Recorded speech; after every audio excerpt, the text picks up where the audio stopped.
My dear brothers and sisters, today's readings are chosen specially for the feast of St. Joseph the Worker. As we heard in the first reading, it speaks about his diverse qualities. That is a person with love, a person who was peaceful, a person who was gentle and humble, a person who did all that God wanted him to do. Then Gospel passage talks about so-called his profession, that he was a carpenter. When you look at the life of Jesus, life of Joseph, you find all these qualities. He says Joseph was a person who, in a way, clothed himself with love. Though he was a Jew and followed all the Jewish laws to the end, yet for him, love superseded so-called the laws. To give one example, when he heard about his own betrothed was with child, the Lord clearly demanded that this woman should be put away publicly. She should be put to shame. And for Joseph, he found that's not the right thing to do because there's something above the Lord. That was love. So it was love for Mary, love for God, that prompted him to do something else so that no one is put to shame.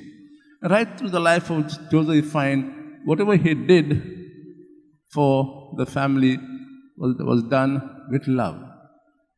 He was a person full of peace. The word for peace in Greek is shalom. It actually means wholeness. When a person is wholeness, and a person gets this quality of wholeness when he is at peace with himself. Everything is not going outwardly or inwardly. He is totally at calm with himself. And therefore, because you have a person full of peace, you could have a good, restful sleep. You all know that when you're disturbed, we can't get sleep.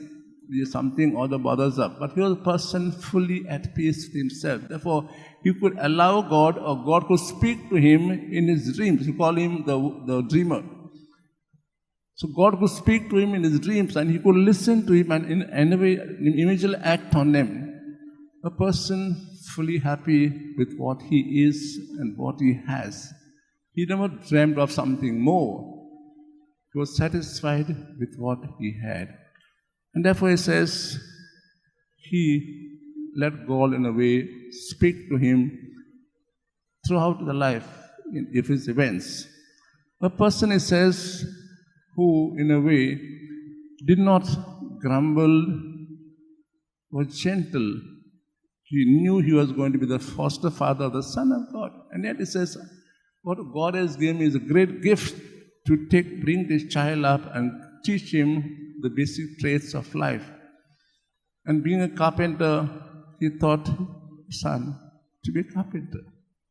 And we know that later on, Jesus earned his living by being a carpenter. So this is not his carpenter's son. Therefore, this feast today reminds us the dignity of human labor. That before God, all labors have a dignity. And the result is we need to respect whatever work is being done by us or by others. Because if we don't have in a world so-called white-collar people, who will do the work for us? Therefore, let's treat all our employees, whoever they are, with dignity and respect. Let's not force or get work out of them. But they too are God's creation. And when we do work by ourselves, we in a way are building up creation. God created, and we continue the work of creation which God has given to us. So on this feast today of St. Joseph the Worker, let's walk in the footsteps of Joseph, who showed us what is work, that we should love our work, and through love our work bring up the family given to us. That we should respect our work. We should honor our work. And that's when we do that, we all of us are building God's kingdom here on earth.